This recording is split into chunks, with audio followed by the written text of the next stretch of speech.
The featured interview today is with the team from Farrell Distributing. Now, I want to start out with a little disclosure. I have known these folks for a couple of years.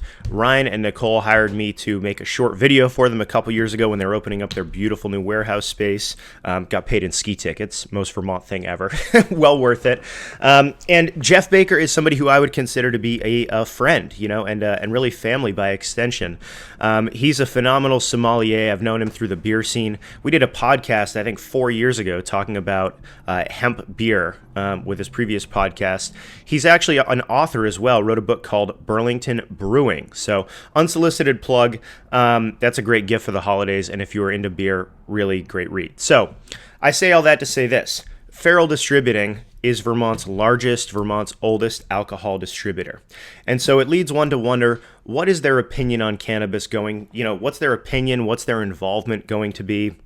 And so in the past few years, I kind of interact with them and see them out because just Vermont's small, and I'd run into Justin, their Northeast Kingdom rep up at Burke Mountain, and started to see them get involved in CBD. And it started with beverages and has now evolved into products. And so we've got Vermont's largest alcohol distributor distributing CBD beverages, but the real news here, also distributing CBD products. Now, as I'm recording this, news just came out that Dollar General is going to start selling CBD products. So it's interesting because as CBD becomes more mainstream, it's showing up in more different places.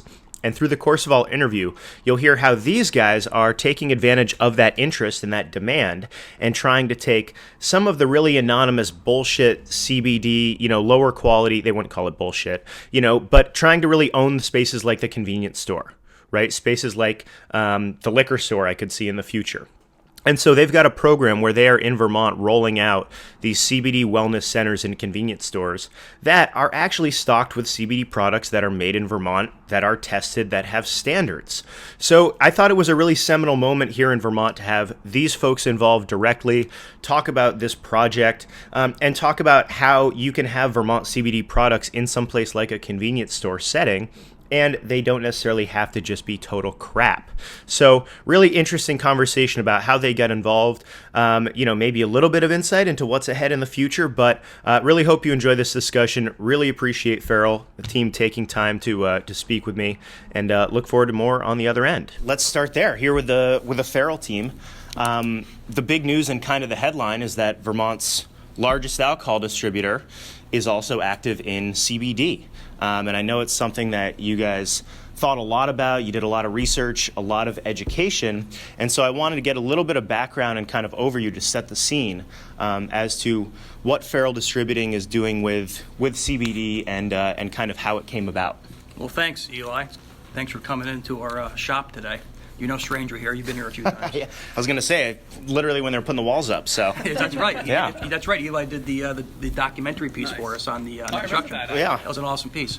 So thanks. We're excited to be in this new space. We are the state's largest by market share, but also the oldest distributor in the state. We're been here since 1933, right after Prohibition. We've been in the alcohol business. We're a fourth generation Vermont family business, which is really important. And we have over 300 employees that span and cover the entire state from top to bottom, taking care of our customers and bringing consumers a wide variety of choice every single day. And that now includes a wide variety of CBD beverages, and CBD, I guess, non-beverages, I guess you would call it, right? Oils right. And tinctures. And let's start with the beverages, because I think that's been a really cool explosion. And here in Vermont, we saw Long Trail dip their toes in. We've seen kombucha become incredibly popular. I'm looking at a White Claw display. We've seen the seltzers, alcoholic and non-alcoholic. How have beverages come into this, and what are you guys doing with CBD beverages presently? Because I think it's a lot more than maybe people know. So we started down the road of CBD beverages with a partner from California, Sprig, and it kind of started for us. We, as you say, dipped our toes. We dipped our toes in kombucha with our partners at Aqua Vitae 4 or 5 years ago, and it's been an awesome success story. That's a good comparison. Great Vermont company, yeah. But it actually is. It relates to this because when we brought on and started working with the Aqua Vitae team, it really was probably a 8-month to 10-month process of understanding how an alcohol, quote unquote, alcohol distributor would go to the market with a kombucha, right? And we jumped in, and it's been great since. And I think the same kind of philosophy started with our CBD beverages, where Doug, who oversees our non-alc portfolio, kind of thought long and hard about how it fits into our portfolio, and he selected Sprig as the first partner. So, Dougie, you can speak to that. Yeah, Sprig is one of the first national brands of CBD coming out of the West Coast. And when Michael Wright, the owner, reached out and sent samples, I got together with Mr. Baker, Jeff, and we sampled them at that point. And the quality and the taste profile, as we look at our beverage and snack portfolio, really gave us a unique path, a path that we weren't going down at that point with CBD. And so we had the samples, and Jeff and I tried them. Jeff did a lot of research about the company, the transparency within the world of CBD and what Sprig had done. We decided to bring them on. So they were the first CBD beverage for Farrell Distributing approximately about a year ago. Oh. And it comes with a lot of trust but verification. Right. Or validation, I should Yep. say. Anybody can say what they have, but for us, we put in policies and processes in place to be like, okay, if you say it's this, then you need to give us all the results and the testing and the strains Right. and where you came from, to actually give us a comfort level of, hey, if we're selling this is legitimate and this is what it is. Well, and this seems to be like one of the big issues with kind of this transition where we are right now, or big themes, is that you have something that's a totally emerging market. It's been completely unregulated. It's super foreign.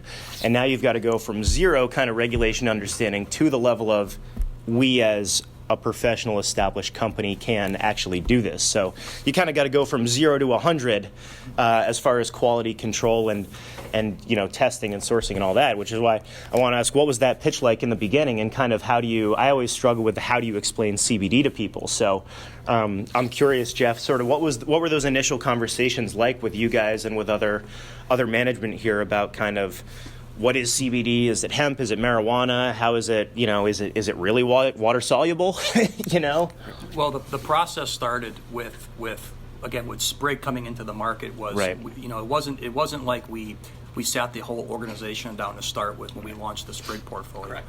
It really kind of started, I would say, maybe 6 to 7 months ago when we had a managers meeting down in southern Vermont, and we used that opportunity for Jeff to kind of start the process of what true education and training in the CBD world looks like for us. So along with Jeff's kind of lead on explaining the differences, starting at the basic, right, full spectrum and isolate and how it works and how it's infused and what it claims to do. Right. And with all that, as Jeff was leading the charge of the educational front with our personnel, we were on the back end writing the Farrell policy of where we stand when it comes to CBD, and that's available on our website. You can refer to that later. Yeah, it's great. It's great, actually. And I think a lot of people probably haven't made it over and seen that, because I was impressed how much info you guys have on there. Well, I think the big thing is, and I won't read the whole thing, but a big bullet point for us that I kind of look at is, we will require that our suppliers can demonstrate that all hemp stores can provide a clear and complete chain of custody. Right, that's a big thing for us. So that's on the policy side, but on the front-facing side for our team, I'll let Jeff talk to kind of his approach to when he started this mission.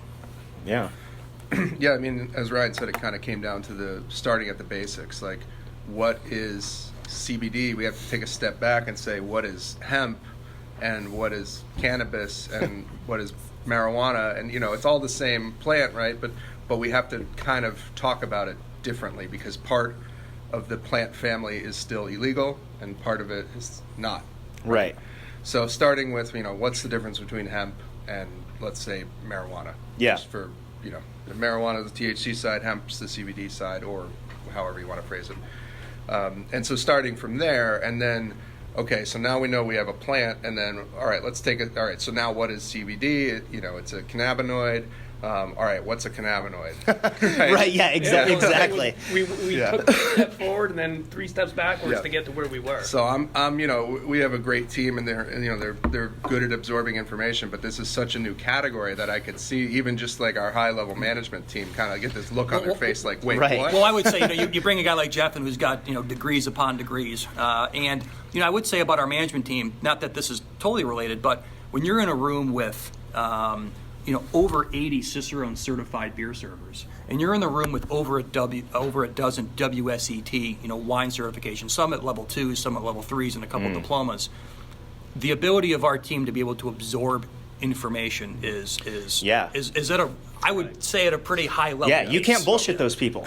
you really can't, and they right? want to know, and so just so starting with this team in this room, making sure that we know as much as we can before, because they're going to fire off questions, and I don't want to look dumb. That's right. That was always, when I was a bartender at Simple Roots, it was like, when people start asking beer questions you don't know, don't answer them, because they know more than you. We'll find out. You know? So we, as we were partnering up and selecting, who we're going to work with, really digging in deep with their teams and basically asking them to do the same thing for us, like for me and Doug and Nicole and Ryan, to say like, all right, so you tell me what CBD is. Right.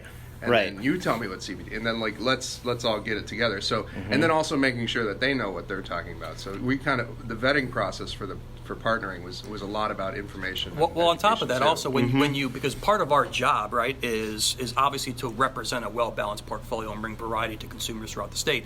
But the reality is that our retail customers look to us as those experts. Those retailers look to us as consultants, right? Especially in a space that's new to them, right? And that's new to us. So we have a proven track record over the years of launching brands and launching segments. I mean, this organization has done that for decades upon decades. So we felt confident that once we knew that we were going to get in this space with the beverage side, we knew that we were going to, we knew we would succeed to a certain level. Well, and like you said, it's so much trust. It's so much trust based, and I know that's been a real challenge for CBD in general, which is why having Farrell, having other legitimate trusted actors who have SOPs and have experience in this space is great for everybody, because we kind of get kicked into high gear of here's how you get up to the level of what retailers need to know and how much information they and you need to know, right, in order to have that level of trust. So I guess I'm curious about some of those initial conversations and even sort of the profile, because I've bought CBD beverages in a bunch of different contexts. But now it seems like the beverage space is really changing a lot, with seltzers being a major disruptor, and we mentioned kombucha. Right. What are you guys seeing? And I know it's still early on, and we got to talk about all the products that are in this sort of portfolio, because I know there are a lot of them, and they're very different. What are you seeing kind of generally as far as the CBD beverage market, bigger trends, or kind of, customers, consumers? Well, we know for a fact that we're seeing a shift in the desire to have more non-alcoholic beverages available, right? The younger generation is demanding that they see brands on the shelves that fit their lifestyle, that have the better for you mentality, right? And that don't have alcohol. So when we go, again, we'll reference kind of kombucha again. That was kind of our first dip into that space, and the CBD portfolio, the vetting, the how we've built this portfolio has kind of run along the same path that Doug here has overseen with our entire non-alcoholic division. So, Doug, I'd let you kind of take that. Yeah, no, I appreciate that. So, the biggest thing that we take a lot of pride in is make sure that the partners that we do bring into our portfolios, it's a win for both the partner and the supplier and distributor, right? We don't want to bring a brand in just to bring a brand in, right? It's not fair to anybody. So we dabbled and we started, with the 4 SKUs of Sprig. And then I believe our second one was the Aqua Vitae CBD kombucha. Yep. And then today, now we have a total of how many, Nicole? 6 different beverage brands within our beverage and snack portfolio that are CBD beverages. So anywhere from, as I just said, CBD teas with the Aqua Vitae line, to sparkling waters, to ginger beers. Yeah, right, I would even throw in there that this again, other than Sprig, Aqua Vitae was an existing partner. Tree Tap was an existing partner. Right. Upstate Elevator was an existing partner, but they were close friends of ours throughout the years and years. Right. So the beverage portfolio and now the non-beverage portfolio has really kind of the foundational aspects of this has been built by existing friends and partners that we've already had in the industry. Right. Well, and people who are established, right? You can trust them. Aqua Vitae's got a kitchen, they've got staff, they've got, Yeah, they're amazing at what they do. Right, exactly. It's not starting from scratch. One thing I would like to add to that in terms of building our portfolio, we had to quickly create a process internally for ourselves to say, what are we looking for, what are we not looking for, because it was like one came leaked in from some brand, got a hold of us, and then it was like, I don't know, we must have vetted 100 by now. Yes, if not more. And so we had to develop a process, and I think quality is obviously key for us, but it starts with, does it taste good? When we're talking about the beverages, is it good? Yeah. And then we can say, okay, now show me the paperwork to back up your claim that it has CBD. Right. But if it doesn't taste good, there's a non-starter. Right. If it's too expensive, it's a non-starter. We had to look at what the market was gonna accept for price points, and different contexts obviously have different price points. If you're going to a high-end CBD dispensary, just for lack of a better term, people might be willing to spend more. But if you're going to grab it at at the local beverage center, right? It's a different game. So we vetted a lot of products, and not to say we're bad. We've also made a lot of adjustments. So Nicole here, who's on my right, is the front lines for us, kind of leading up our CBD portfolio.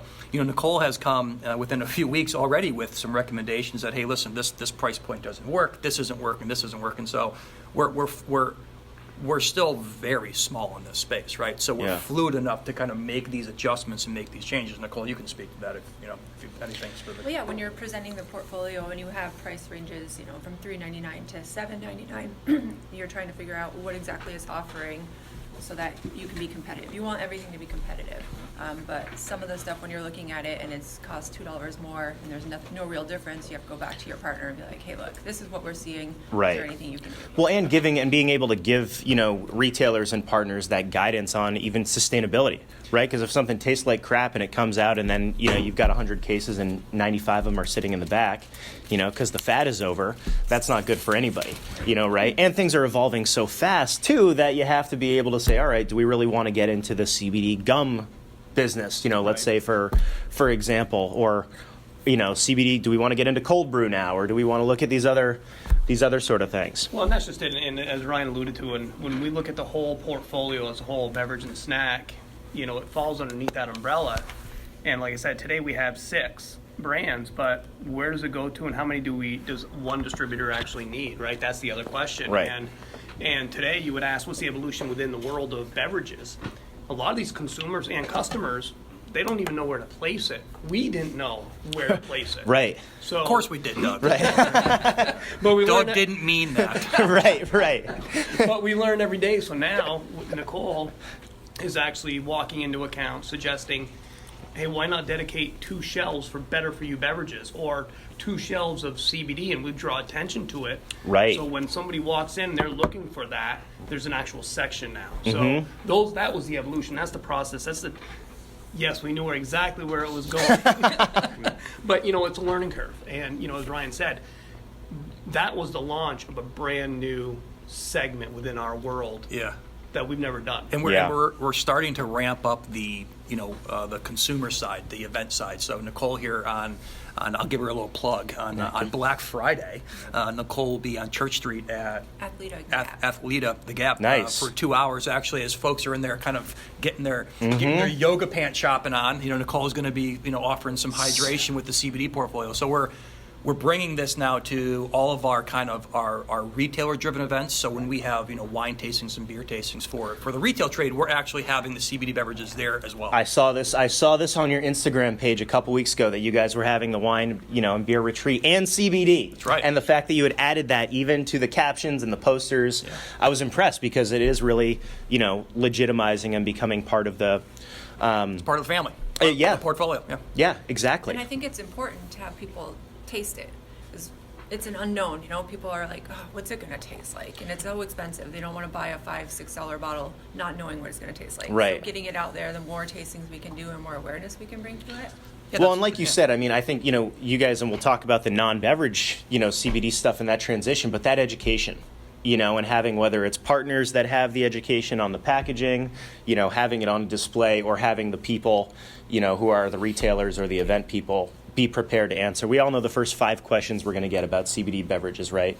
But, without asking numbers, I assume that the CBD, it's been heading in the right direction, and it seems like it's just been getting more and more popular. for the most part. People are gravitating towards it. You know? They're seeing it, they're recognizing it. As Jeff alluded to, the person or the consumer who knows what CBD is, they know the price point is going to be higher than your average beverage. Mm-hmm. And yeah, it's been a steady growth. And I think within the portfolio. It seems like it's kind of surfing a little bit on that, even just the Vermont craft beverage reputation, right? I was on Instagram this morning and I saw there's a woman in Southern Vermont who's like on a Bravo TV show, and she's an Instagram, person, and her story's like only in Vermont, and it's got the picture of the 2 Upstate cans, cool. Nice. in the cooler, and it's like, all right, yeah, Vermont is where you also get craft CBD beverages. Can you send me that? I totally will. It's below deck on Bravo. I totally have never seen the show. We had a wine trade show 2 weeks ago up at Caledonia, up at Bar Hill. Oh, yeah. Sam there, the mixologist of mixologists, did an awesome cocktail with CBD beverages. So that's another thing for us. We're really starting to think about how do we bring this to the restaurant and the bar scene with our oils, with our beverages, with our whole portfolio to kind of enhance the next level of cocktail making. Right, yeah. I mean, the mocktails. And like you said before, that trend of, I think, people looking for, whether it's generational or whether it's health conscious, because we're in Vermont, people looking for beverages and they're out recreating, having a good time, but, they might want lower alcohol or less or a different experience.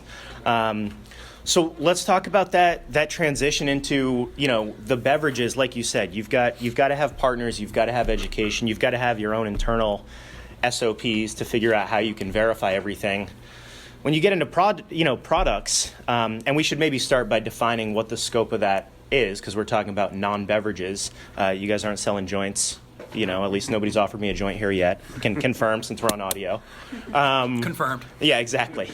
How'd you guys make this decision, and kind of what other factors do you have to consider when you start getting into that, and where do you get started? What's the first market in which you start with? Is it giving people a hangover capsule afterwards, or is it handing them a hemp joint? We know we're not doing flower, but something like that at the bar. Kind of. Tell me about that decision. Well, it wasn't something that we weren't really kind of looking at it, to be honest. It was really one of our partners, Tree Tap and Ceres, came to us and kind of gave us some reasons to believe why we should consider getting into that space. And hey, listen, kudos to Aaron Harris at Tree Tap. We've had a good partnership since we kicked off the non-CBD, non-alcoholic sparkling beverage line, and we have a lot of respect for each other. And he came to us thinking that this is something that we should entertain, and thinking that we could be good at this. So it started with him coming up and talking to us about obviously the Tree Tap evolution of CBD, and what they were doing down at Ceres. So we sat in that meeting which Doug led, which I'll hand it over in a minute. But we sat through that meeting and we started the conversation about what would it look like to be in the for lack of better words, the non-beverage CBD business. So Doug. Yes. So after that meeting with Aaron, Ryan and I basically closed the door and we just kind of bounced some ideas around each other, knowing that we would have to present this to ownership. But before we did that, we actually sat and tried to understand what would this really entail, right? As I said earlier, this is a segment, we're talking dry goods now, oils, tinctures, dog treats, bombs, that would be brand new to this organization. And how do we do it successfully? So in talking, I think that's when I believe I brought Jeff in at that point to try to have an infrastructure of, if we go down this road, what would it take? And that's when the policy and the process came into play. We talked about our facility and changing operationally, internally, what we did and how we house CBD. And again, those were all the things that we put in motion before I believe we even went to ownership. Yeah, and kudos. We also had some really wonderful retailers and partners out there. The Jolley Group was one of them. Jolley was really interested in getting into this space with a trusted partner, and we're lucky that they consider us one of those. So it kind of led us down the path that, okay, this is if we can do this is a great place to start and get them squared away in a position in which they're comfortable, and then take it from there, which is exactly what we've done. Take it from there, and it's something that's evolving every single week. Nicole here on my right is charged with getting out into the market and having those conversations. Well, and let's start with, just to set the scene, the partnership that's going on now with Jolley, and the non-beverage products that you guys are carrying presently. Can you maybe just give a quick overview of that, just to make sure I get that detail right? Do you 'Cause I'm want- sure numbers have even changed probably since last time we spoke. Yeah, I mean, we surveyed the market, myself, Jeff, Nicole, and Ryan, to see exactly what other customers had out there for display options, how they were selling it, how they were actually displaying it and making it consumer friendly. And after going to some retailers, we got online, decided what we wanted to roll with, went to the Jolley group and said, if we get into these cases, does that work for your footprint? Right. And once they gave us the green light with that, so stop, rewind, when we had a few more ideas, that's when we presented ownership and we got the blessing of, hey, if we're going to do it, let's do it and do it right. Yep. And so we did the cases, and then we started developing our portfolio. And much like our beverage and snack, how many different oils and tinctures does one need? Right. So Right. we started with a limited group of products. And once we set up a display model, we showed it to Jolley, myself and Nicole. They liked it. They gave us the blessing. And within 1 week, we rolled it out chain-wide with them in every location. And, Wow. we're adjusting as we go for what makes sense for each store, just like we're doing with other retailers throughout the state. It's nice that now that we're kind of set up, we're in a position to where our sales team and our management team and Nicole can go in and talk about some success that we've had. And hey, we're really lucky too. The partners that we have are incredibly successful as brands. Yeah. And they've got growing flagship stores. They've got their name out there. They've been doing a lot of networking for years. So to some degree, we're really lucky that we've started to partner with brands that have already kind of established this amazing foundation Right. of business that now we're able to extend and take. Well, and these are with Ceres, with Tree Tap, with Upstate. These are all Vermont. These are all locally grown. Pardon the pun, Vermont-born businesses. Correct. In the last 3 or 4 years. They are, and I'm glad you just mentioned that, because the three brands that we're working with currently is Ceres, Upstate Elevator, and then a national brand called Aceso. And I just want to put a quick plug in to let everybody know that not only are they partners of ours and growing both businesses, but just their wealth of knowledge and their enthusiasm to be like, hey, if anybody has a Helping the question, market, send yeah. them to us. We'll Right. answer their questions. That's been the most positive Yeah. feedback and insight that I've seen. Just like the craft beer segment started for us, and started the same way where tap rooms and breweries were the same incubator for, hey, listen, if they don't understand what this IPA is or what we're making, send them our way and we'll give them the whole rundown. So it's kind of been along the same path. Yeah. And we use the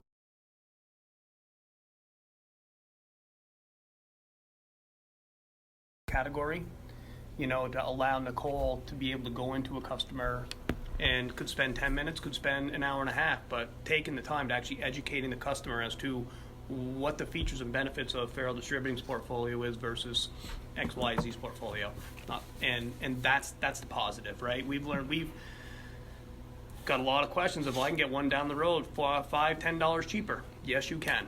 It's much like anything else in this world, right? Right, You exactly. can buy a car down Yeah. the road $10,000 cheaper. Right. The biggest learning to be top line is that it's not turnkey. You have to be Yeah. you have to be aggressive in your marketing of this portfolio. You have to be aggressive in your positioning of it, and you have to be smart about the activations, the events, and the sampling occasions that you deliver. That's what it is. It's a very hands-on. It's a hands-on segment of the portfolio that you have to be out there and you have to be kind of doing the thing, which is kind of what Nicole's doing. Yeah, well, and I'm excited with, talking about events, talking about activations. We talked about, Black Friday and retail. What a perfect place for CBD. I mean, recreation, health and wellness, obviously we see these as being big opportunities. Sure. I mean, how do you guys see any others that I'm kind of missing? I mean, how does CBD sort of fit into this? Because anything we can do with alcohol, which is, pretty much anything as long as we've got some controls and some regulation, CBD can be involved with. So where do you guys see that kind of expanding? Are we going to be doing, CBD hot cocoa at the ski lodge this year, or, any and all of them, right? I think it's too early to say exactly where and what it's going to evolve to. Obviously, we have dog treats now in our building, So Right. that opens up doors to veterinaries, so anywhere from tincture oils in a bar or a restaurant cocktail to now, like I said, knocking on the door of a veterinary.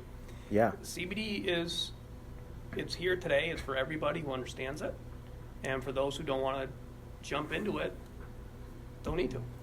Yeah, I think the cocktail space is a big opportunity, and I'm a member of the U.S. Bartenders Guild Green Mountain chapter, and recently we had a meeting and we spoke about CBD in cocktail and what that future looks like.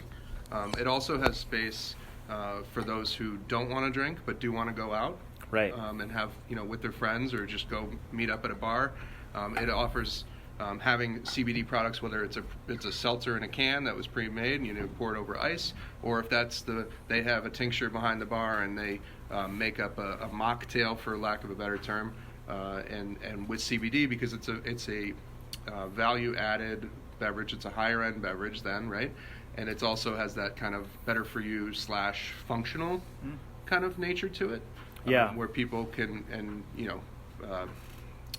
explore the effects of CBD, but in a setting where they can go out, hang out, and feel like they're part of the group instead of drinking a glass of water. You could kind of argue that any brand that we sell has its own lifestyle, right? And every brand we sell and every segment we sell fits into its own whatever lifestyle is. So CBD is just another example of the core consumer has a specific lifestyle that they like to live, and we're bringing it to them.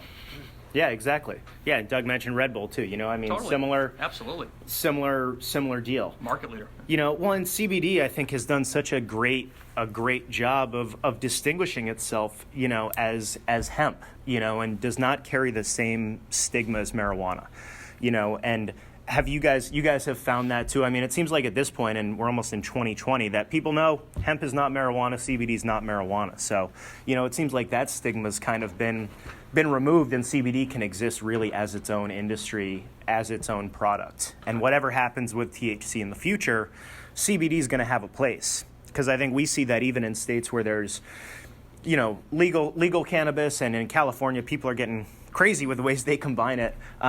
Not everybody wants that effect, and that there is still a large group of consumers who would prefer CBD, whether it's to alcohol or to marijuana or to other kind of substances. So for you guys, when you're looking at how CBD expands, in the future, we see activity at the federal level now.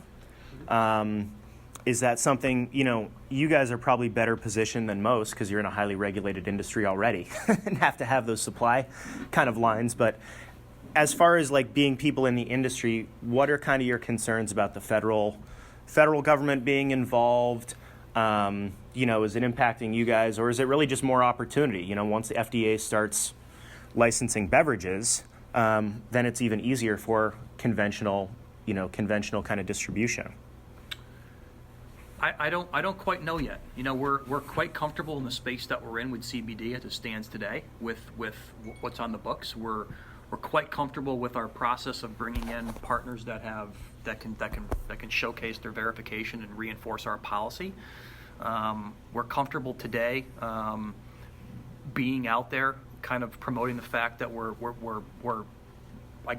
a member of the building of the CBD community and the businesses, and past that, I don't know. Right now we're really okay and comfortable with where it stands today, and where it stands tomorrow, we'll take it. Take it when it comes. Yeah. Well, and I give you guys credit for having done the research and taken the time to get into this. And I gotta ask Nicole on behalf of all my other Vermont hemp company maker artisan kind of friends. What are you guys looking for? One, don't try to call here, cold call you, right?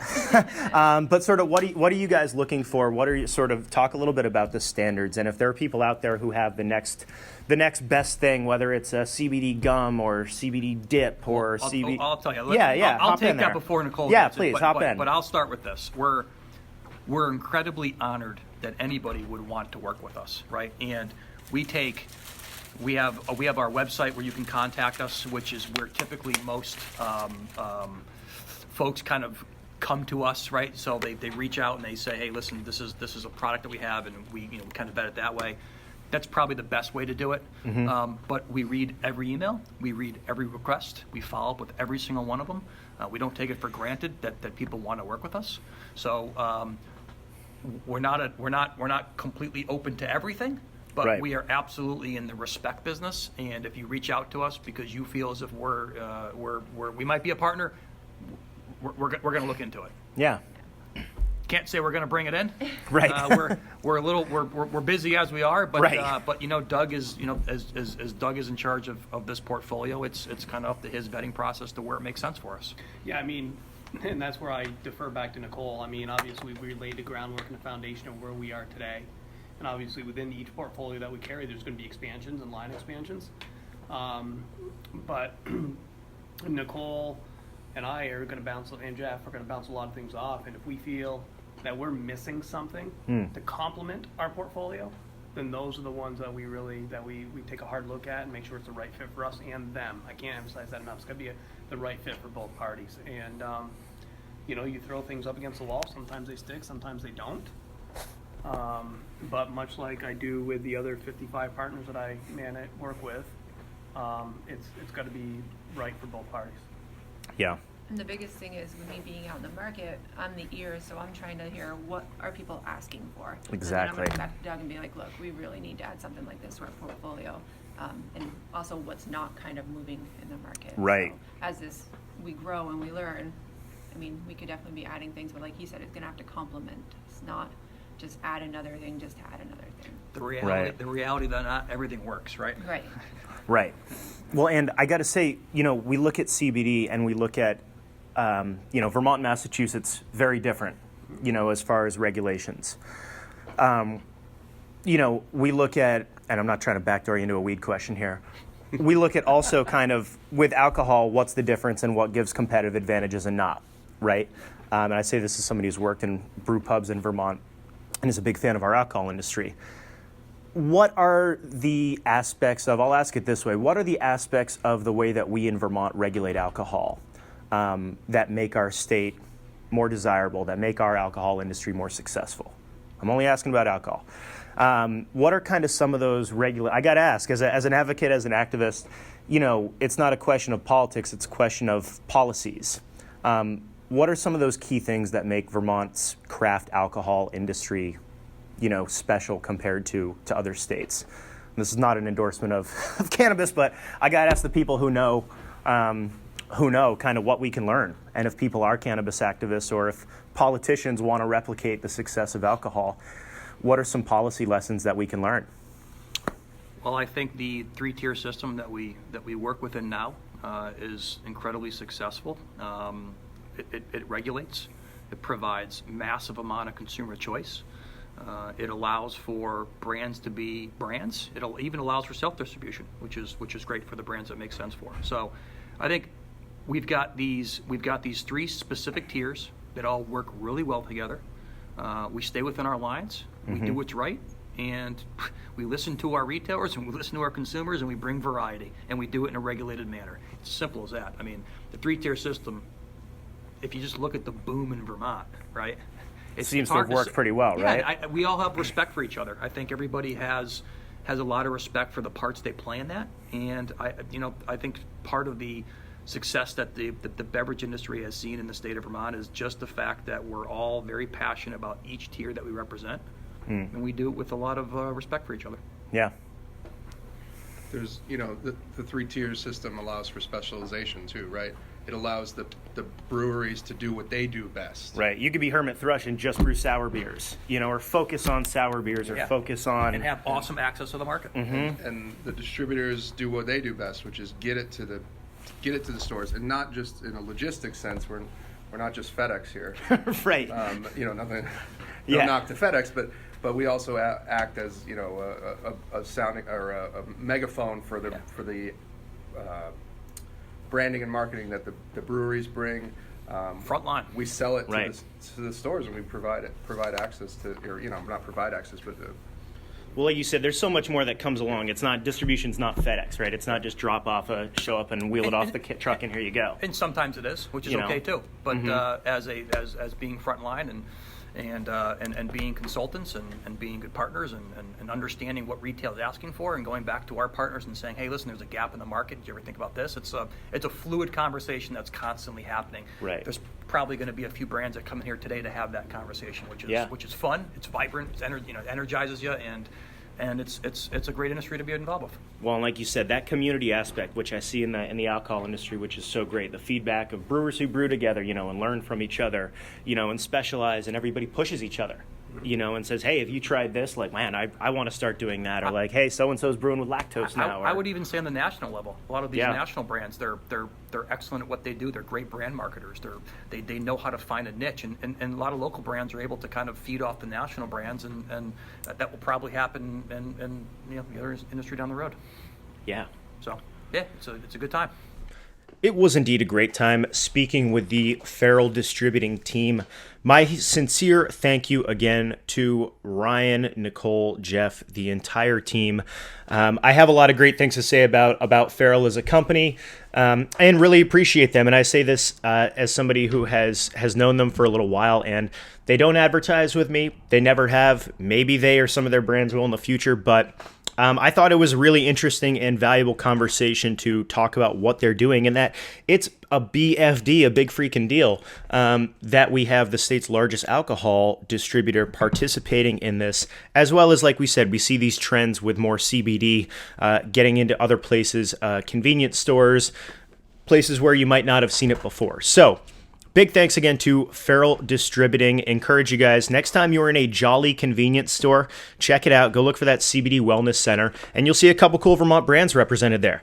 Next time you are in a liquor store, someplace that sells alcohol, go just take a peek and see what they have for CBD products, and kind of how they're arranged on the shelves. There really is a science to retail, and kind of that's where we're at right now, where some of these conventional people who have a lot of expertise and understanding about things like retail distribution, all of this, are now applying that expertise to CBD, and eventually all kinds of cannabis. So thanks again to Farrell. Hope you guys enjoyed the conversation. Back with the rest of the show.